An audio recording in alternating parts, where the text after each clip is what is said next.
अगर आप जननायक यूनिवर्सिटी में एडमिशन लेना चाहते हो तो यह वीडियो आपके लिए बिल्कुल कंप्लीट वीडियो होने वाली है।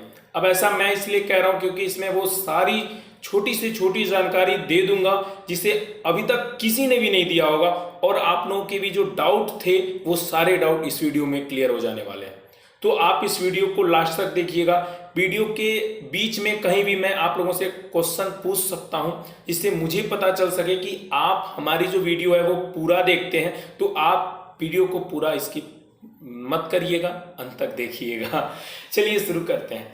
देख सकते हैं यहाँ पर गूगल पर आकर के आपको केवल एक चीज लिखना होगा, JNCU.org एडमिशन 2023। जैसे ही आप इसे गूगल पर सर्च करोगे आप लोगों के सामने यहाँ पर देख सकते हो पूरी अच्छी तरीके से इंटरफेस खुल के आ जाएगी, और यहाँ पर मैंने वो सारी चीजें बता रखी है जिसे आपको अगर नहीं जानते होंगे तो जान जाएंगे, क्योंकि यहाँ पर देख सकते हो स्टेप बाय स्टेप वो मैं सारी प्रोसेस बता दिया हूँ। तो प्लीज यार इसे जाकर एक बार जरूर विजिट करिएगा और गूगल पर JNCU.org एडमिशन 2023 जाकर के जरूर लिखिएगा। जैसे ही आप इसे लिख दोगे यार देखो मुझे थोड़ा सा सपोर्ट मिल जाएगा। मैं भी चाहूंगा कि आप लोग मुझे इतना हेल्प करें।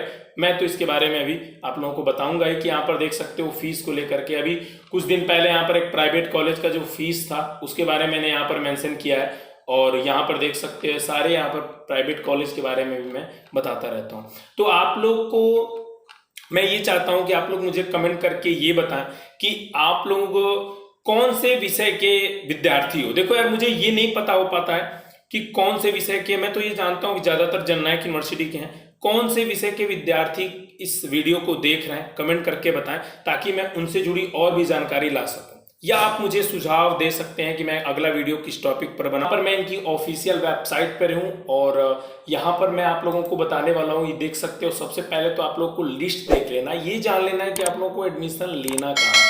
अगर आप प्राइवेट में लेना चाहते हो तो देख सकते हो प्राइवेट की काफ़ी संख्या है, और प्राइवेट में जो फीस होती है वो कुछ ज़्यादा होती है।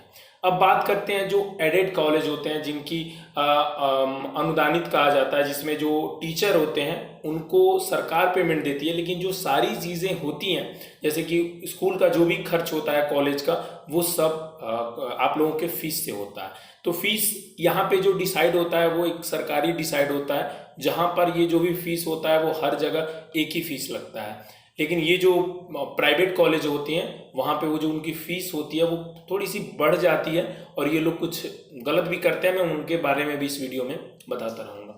अब तो आप लोगों ने फीस के बारे में क्लियर समझ लिया। मैं आज आप लोगों को एक मथुरा PG कॉलेज के बारे में बताने वाला हूँ। देखो ये एक एडेड कॉलेज है, तो इसमें यहाँ पर प्रोसेस क्या होता है इसकी सारी चीज़ें आप लोगों को मैं इस वीडियो के माध्यम से बता दूंगा। तो देखो यार जितनी सारी महाविद्यालय हैं वो लोग अपने अपने महाविद्यालयों पर महाविद्यालयों की वहाँ पर कहीं पे एंट्रेंस एग्जाम तो कहीं पर मेरिट बेस के आधार पर लिया जाता है। अगर मैं बात करूं मथुरा PG कॉलेज पे तो यहाँ पर सारे विद्यार्थियों की जो सिलेक्शन होती है वो उनके मतलब जो इंटर जो होता है ना +2 के बेस पे जो नंबर आता है उन्हीं के आधार पर यहाँ पर ये एडमिशन ली जाती है। जितना अच्छा नंबर रहेगा आपको जो भी कोर्स जो भी सब्जेक्ट आप चूज किए रहेंगे वो मिल जाता है। अब बात आती है यहाँ पर कि सीट कितना रहता है। देखो बहुत सारे महाविद्यालय हैं, आप देख सकते हो यहाँ पर बहुत सारे हैं।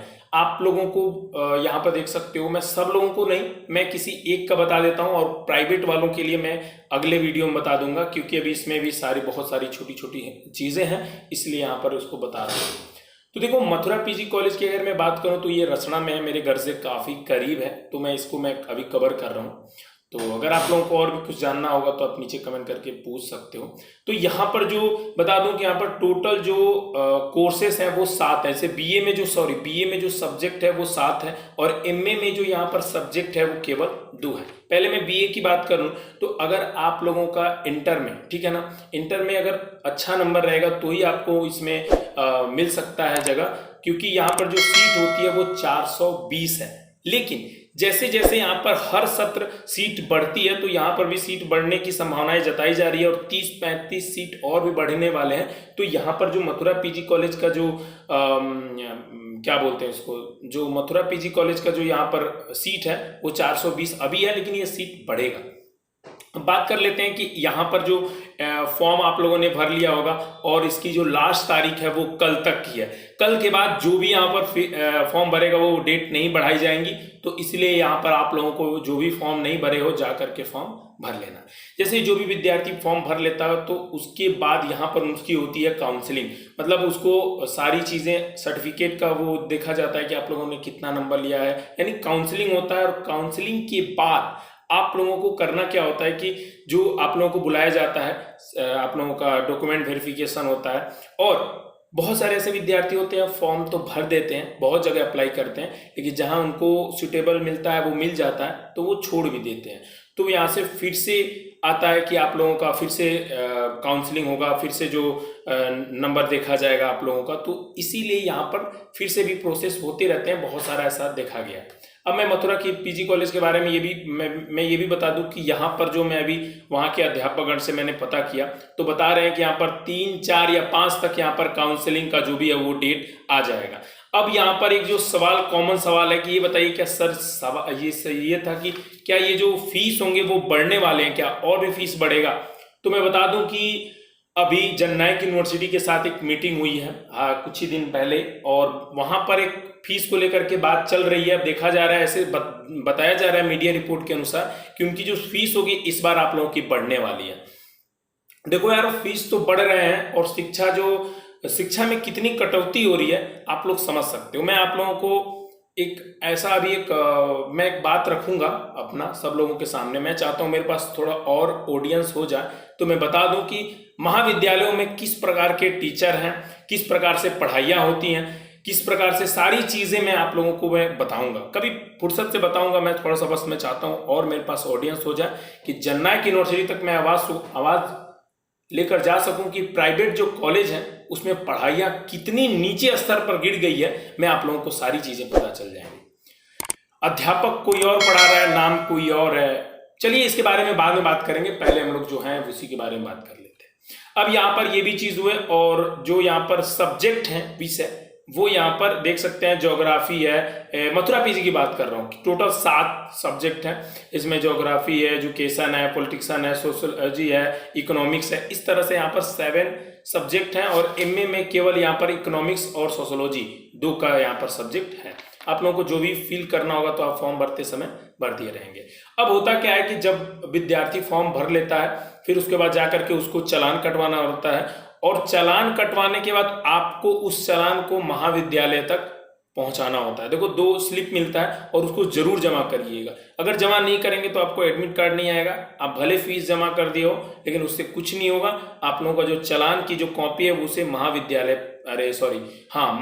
पर लेकर के जाना होता है। अब मैं बात करूँ ये मथुरा पीजी कॉलेज क्या, वही अगर मैं एससी कॉलेज या टीडी कॉलेज की बात करूँ तो वहां पर एंट्रेंस एग्जाम होता है और उसके डेट अभी तक नहीं आए हैं। फॉर्म भरे जा रहे हैं, लेकिन जैसे ही उसका कोई भी डेट आता है तो मैं आप लोगों से जरूर साझा कर दूंगा, क्योंकि मुझे पता है कि जननायक यूनिवर्सिटी से काफ़ी सब्सक्राइबर मुझे इस समय देख रहे हैं, सुन रहे हैं, तो मैं उनके लिए मैं सारी चीज़ें करता हूं। और मैं बता दूं कि केवल आप लोगों के लिए मैंने इस यूनिवर्सिटी में अपना दाखिल लिया है। नहीं तो अगर मेरी राय मानो तो अगर अच्छा नंबर और बेहतर नंबर चाहते हो तो आप लोग पूर्वांचल में या ये एक आजमगढ़ वाली यूनिवर्सिटी है वो, उसमें दोनों में आप जा करके देख सकते हो।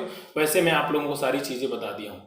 अब मैं बात कर लेता हूँ तो एडमिशन को लेकर के कमेंट आ रहे थे और ये एक बढ़िया चीज़ था, टॉपिक था जिसको मैंने अभी कवर कर दिया।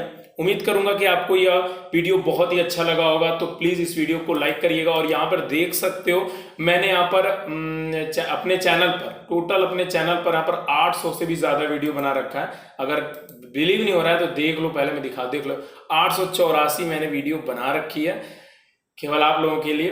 और यहाँ पर मैं काफ़ी ज़्यादा यहाँ पर देख सकते हो जो गोल्ड मेडलिस्ट होता है ना, उनका मैं इंटरव्यू लेने जाता हूँ तो बहुत अच्छा लगता है। यहाँ पे देख सकते हैं एक छात्रा। तो ऐसे बहुत सारे बच्चे होते हैं गोल्ड मेडलिस्ट का भी प्रोसेस अगर पूछोगे तो मैं बता दूंगा, लेकिन आप लोगों को कमेंट करके मुझे ज़रूर पूछना है। इसी के साथ वीडियो को समाप्त करेंगे। उम्मीद करते हैं कि अगर कोई सवाल छूट गया होगा तो माफ़ क्या करना है, कमेंट बॉक्स में जवाब दे देना है, मैं नेक्स्ट वीडियो में उसको कवर कर दूंगा। और उसमें कुछ बताने को ऐसी कुछ खास चीज़ें नहीं है, अगर कुछ पूछना होगा तो पूछ लेना। फीस का कोई फाइनल नहीं आया अपडेट कि फीस कब तक फीस बढ़ाई जाएंगी या नहीं, लेकिन फीस जैसे ही बढ़ता है या कुछ भी होता है तो मैं आप लोगों को ज़रूर बताऊंगा। और मैं इसके बिल्कुल सपोर्ट में नहीं हूँ कि पहले तो आप सेमेस्टर वाइज पेपर कर दिए, उसके बाद फीस पे फीस बढ़ाए जा रहे हो, तो ये गलत है। मैं इसको मैं ज़रूर एक बार यूनिवर्सिटी से भी पूछूंगा कि ऐसा वो क्यों हो रहा है। अब उम्मीद करेंगे कि आपको वीडियो पसंद आया गया होगा। चैनल को लाइक शेयर कर दीजिएगा। बाय।